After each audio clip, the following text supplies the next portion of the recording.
I just recently stopped having stuff to say. And it's funny because when you spend your whole life or most of your life saying so much, talking so much shit, trying to be the class clown, trying to make other people laugh, when all of a sudden you're silent, people think something's wrong with you.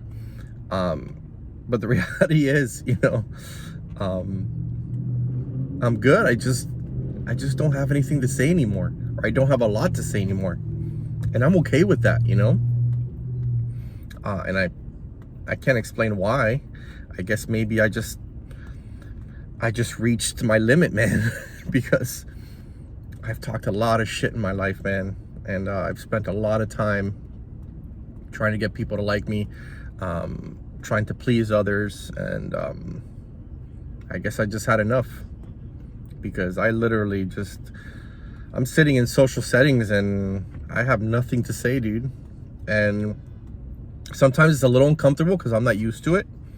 But at the end of the night, like I'm okay with it. Like, I realize, hey, it's okay. Like, I just don't have anything to say, and I love myself. I respect myself, and I don't have to have something to say all the time.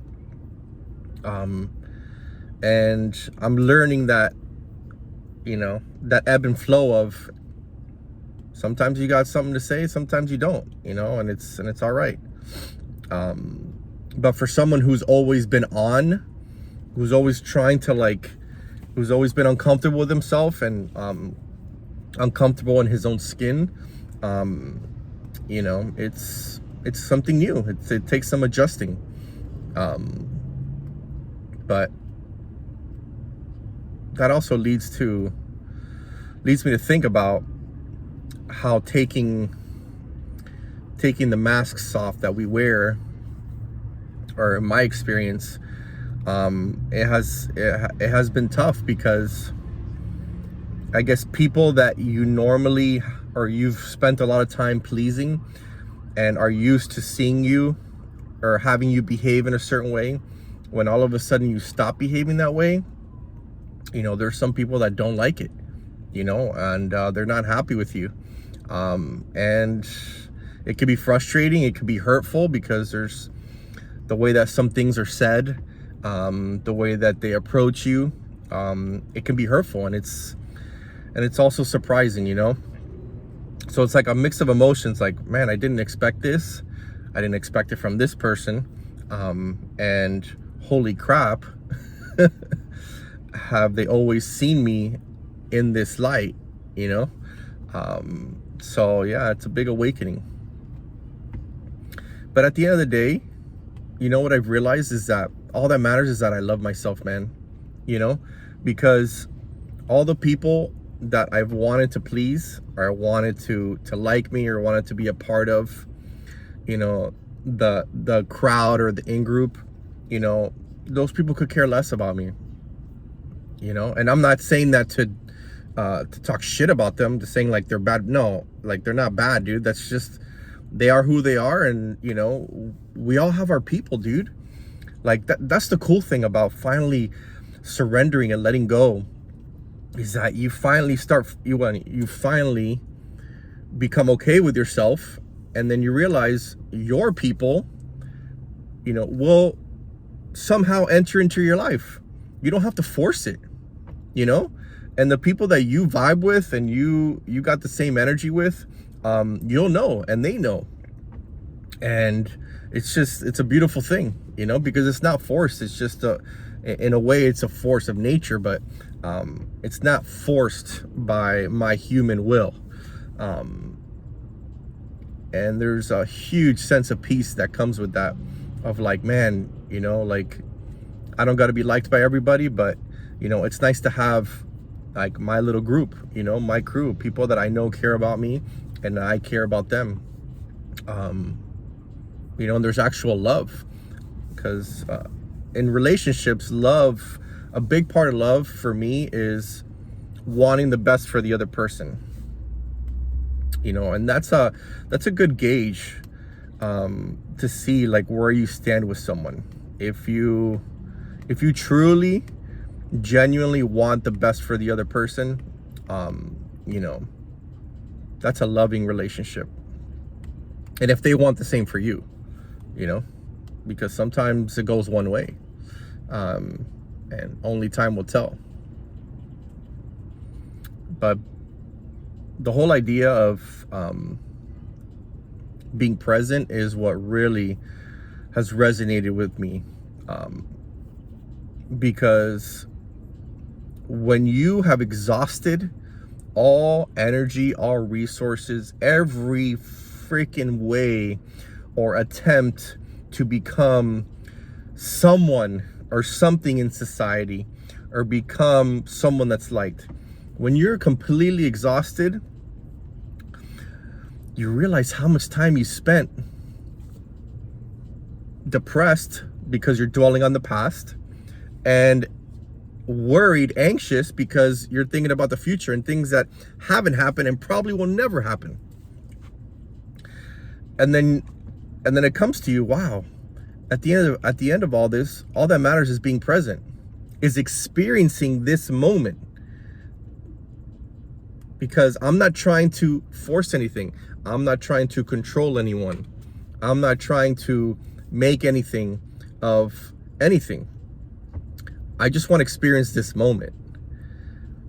In my opinion, this moment in the present, that's where God is, where our creator or energy source, whatever you want to call it.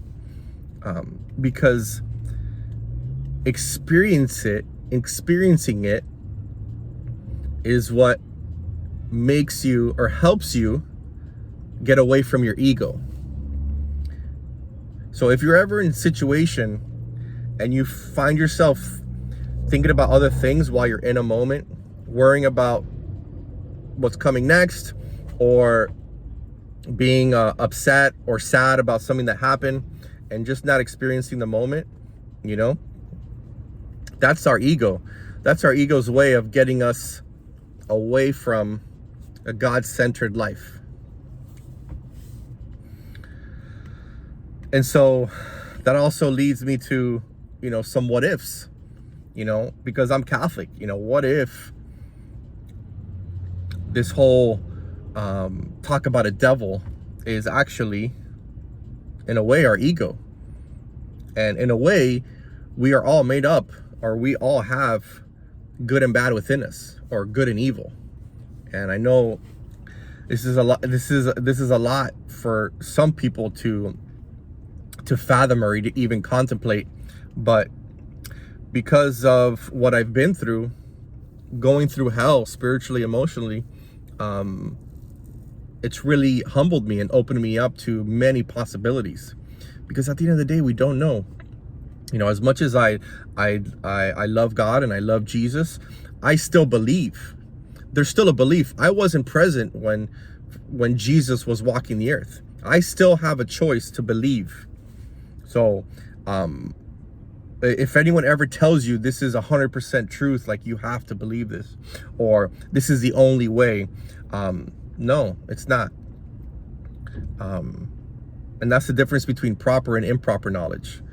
But that's a whole nother subject matter. If you ever, side note, Anthony Rizzi wrote a book, The Science Before Science, and it talks a lot about that. But anyways, being present is what brings me the most joy and fulfillment and peace. Because my ego, man, gets in the way of everything. And I'm not going to say that the ego is always evil, because there is good too. There's good and bad in everything. But in my experience, you know, my ego has definitely led me to a lot of messes, a lot of messiness. But then again, God works in the mess, right? So ultimately,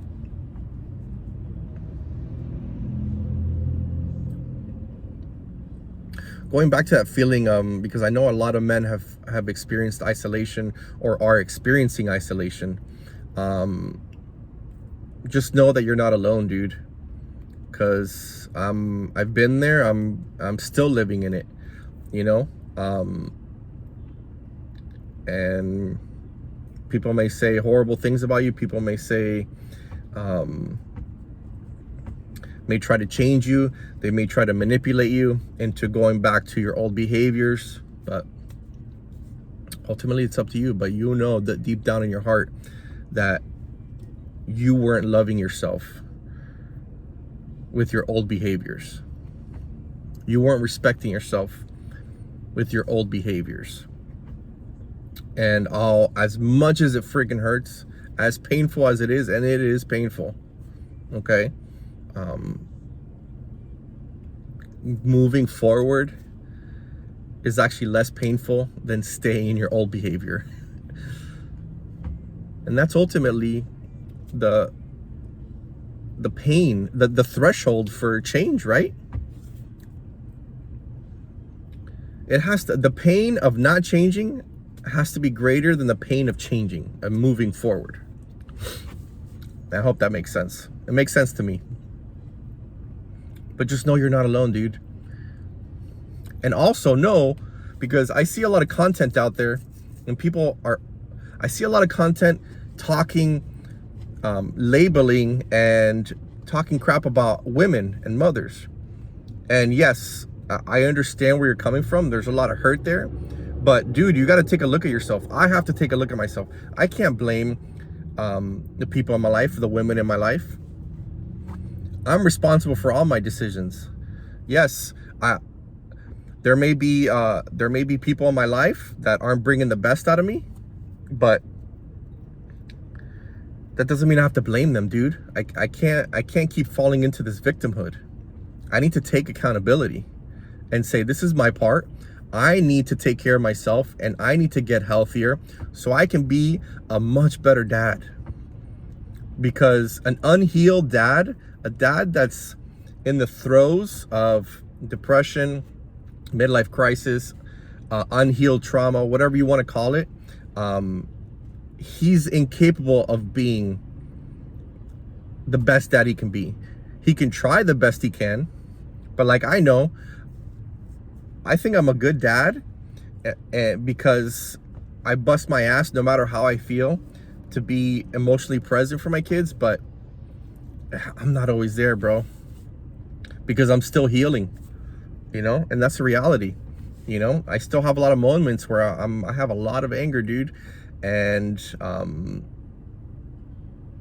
lot of anger and a lot of hurt, and I don't always act the way that I want to act with my kids.